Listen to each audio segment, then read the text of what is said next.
Plug-in hybrids and hybrids still seem to be a little bit more popular than electric vehicles nowadays.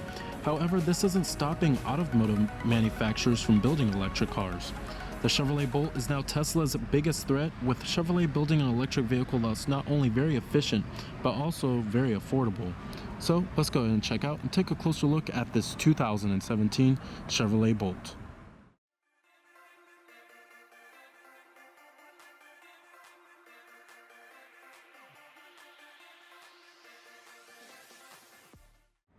Now the Bolt here is not to be confused with Chevrolet's own Volt, which is actually a plug-in hybrid vehicle, but the Bolt here is all electric.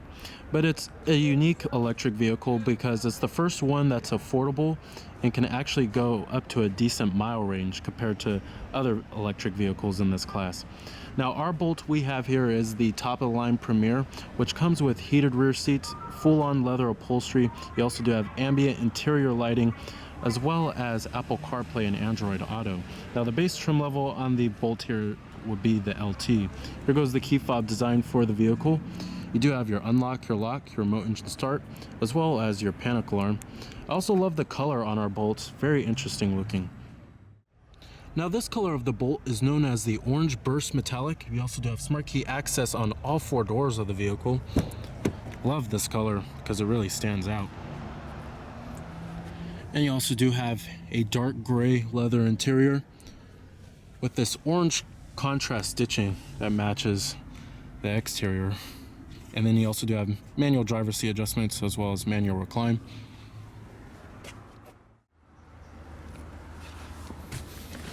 Now stepping on the inside of the Bolt here, it features a floating design, which is pretty cool.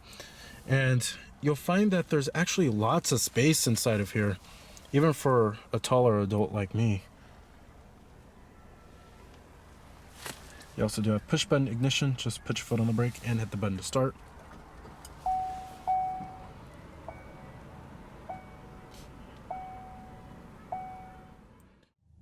Full leather wrap steering wheel. Now the Bolt here, just like with many other electric vehicles, they don't use a regular transmission. Instead, this is known as a one-speed electric drive unit. Now, to go to reverse, just go up like this and to the left. And this will display your surround view camera, which comes on our top-of-the-line Premier trim. And then you also do have guidance lines, as well as a top-down view. You also do have a frontal view, too. Pretty cool. And you just go push for park by pushing on this button, and then down for drive like that. And then you also do have lower gear selection. And you'll also find your electronic parking brake as well. Let's go ahead and turn on the headlights and the hazards. Let's go ahead and check out the exterior of the Bolt. Heated exterior mirrors with LED turn signal indicators. And as you can see, you have your camera on the side mirror right here. And then we also do have blind spot detection. 17-inch alloy wheels that take many styling cues from many other Chevrolet's vehicles. Coming up front here, you'll find high-intensity discharge headlights with LED daytime running lights.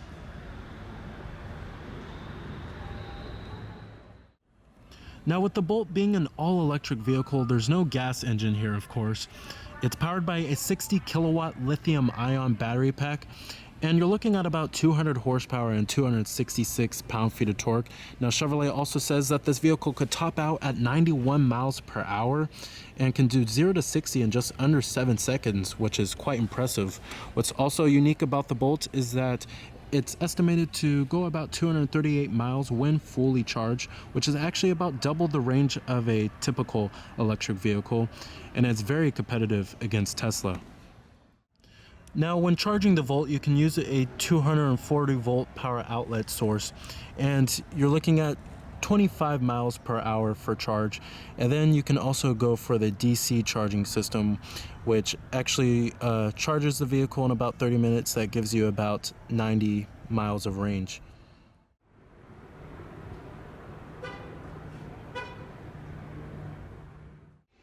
Now the Bolt here has many competitors, and these include the Ford Focus Electric. You can also compare it to the Nissan Leaf, and perhaps its most main direct competitor is the upcoming Tesla Model 3. but you can also compare it to the Tesla Model S, but that's considerably more expensive than the Bolt here. And the Bolt is actually reasonably priced for what it is.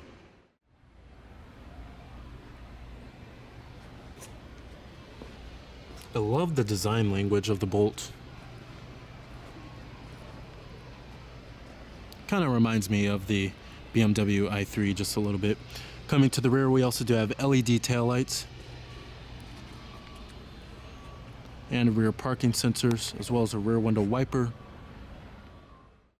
What's also pretty cool is this blacked out C-pillar, which gives it this floating roof design look to it.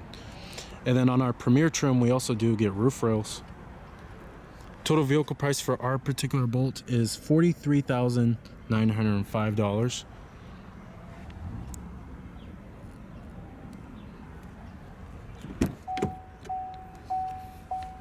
You have all of your basic power necessities: power windows, power mirrors, and your power door locks, chrome interior door handles.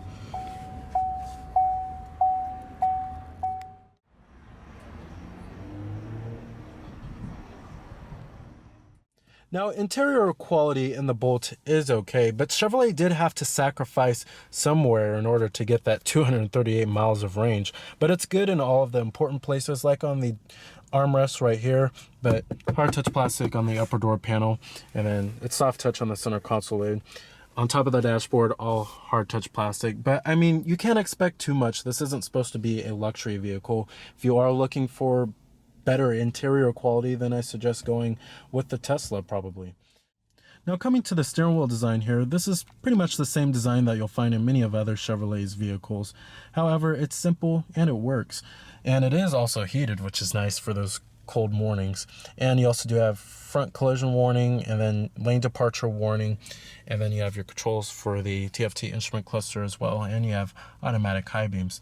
Now, one of the coolest features in this vehicle that's only available on the Premier trim is the streaming rearview mirror that's found on higher end Cadillacs. And basically, it's a camera that's mounted in the back of the vehicle and displays what's going on in the back on the mirror. And I'm not sure why auto manufacturers didn't come up with this idea years ago, but it's really cool, and it's a cool feature to show off to your friends too. You also do have your Glovebox Compartment too. And down here you'll find a little bit of storage space and a 12-volt power outlet. Then you have dual cup holders. Then your armrest, with not a whole lot of center console storage. I guess the storage down there makes up for that though. And then you also do have 2 USB charging ports as well as an auxiliary input. You'll also find your climate controls located down below right here, and you do have automatic climate control. And it's pretty simple and easy to figure out. Temperatures on the dial, and you have your fan speed level as well as your different zones too. And then down here you'll find your traction control off button as well as your sports mode.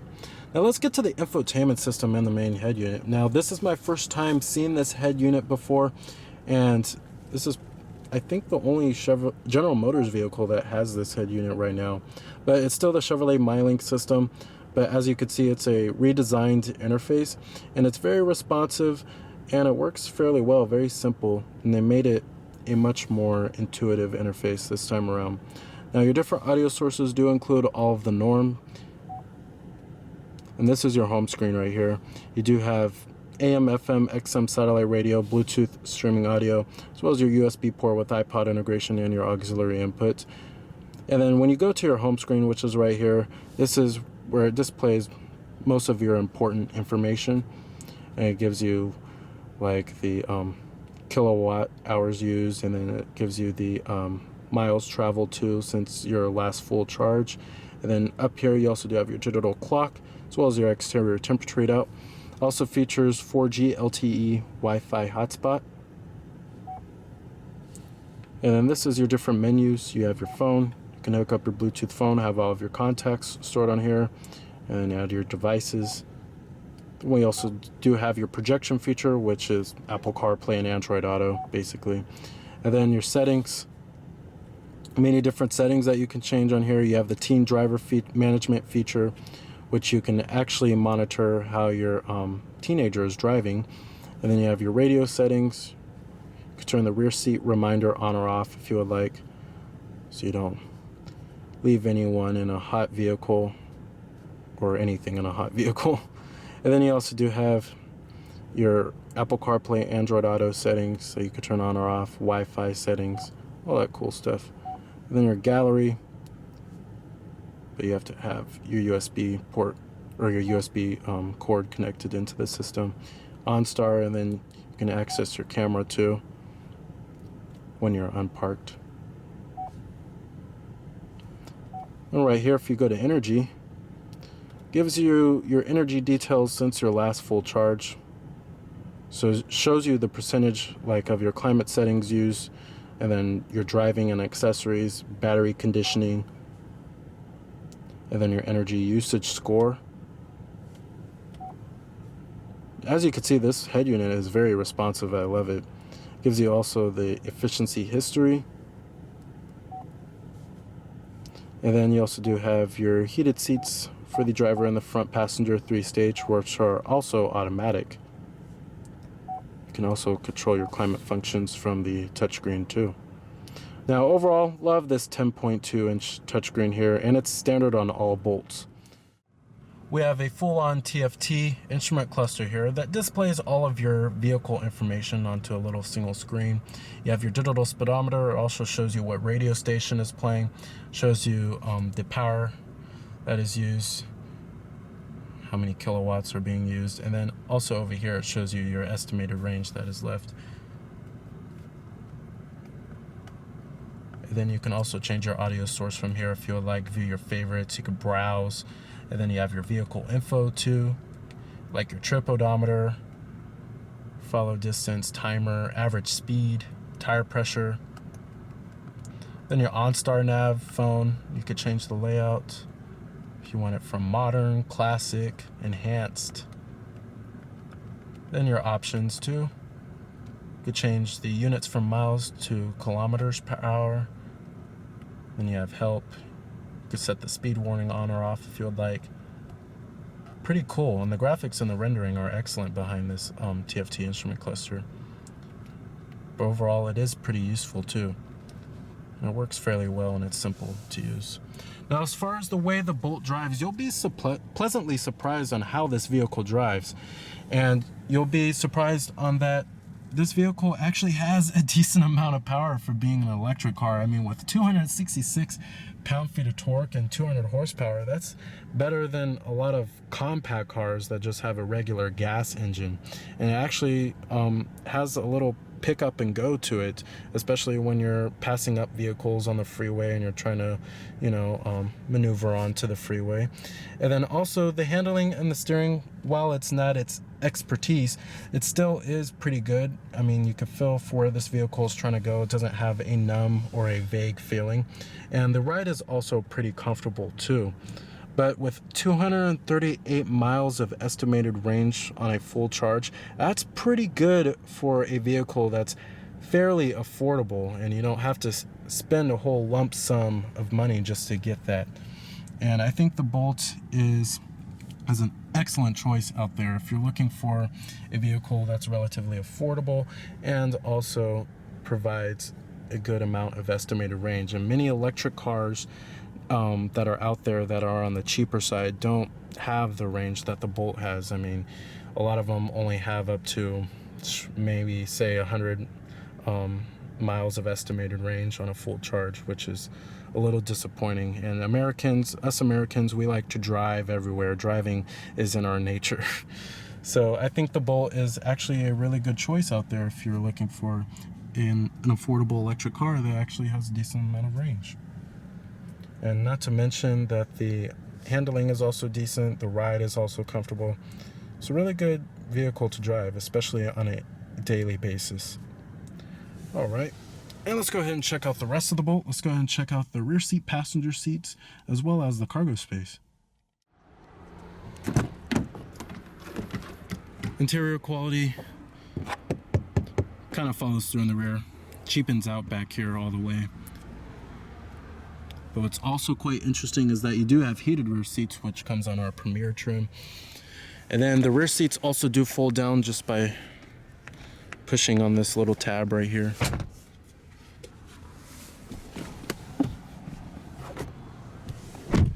Now, getting in and out of the bolt for the rear seats can be a little bit of a challenge due to the roof line being pretty low. I just hit my head on the ceiling. But back here, once you're back here, there's actually a decent amount of legroom, and then the headroom back here is pretty good, but it's only when you're getting in and out of the vehicle that it could be a little bit of a problem for taller passengers. 2 USB charging ports back here, and you'll find a single map pocket, and thank God they have a rear center armrest with cup holders and rear adjustable headrests. The seats themselves are actually pretty comfortable too.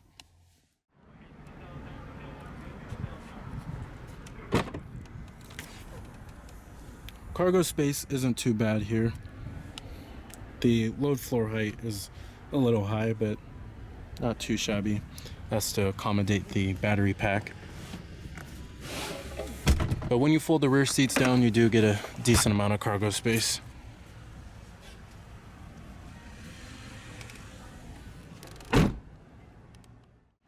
So the 2017 Chevrolet Bolt is an excellent choice for an electric vehicle, and is actually, in my opinion, the best choice out there due to its affordable price, its decent mile range, and its loads of technology. So remember that this is Cameron Birch from Cameron's Car Reviews.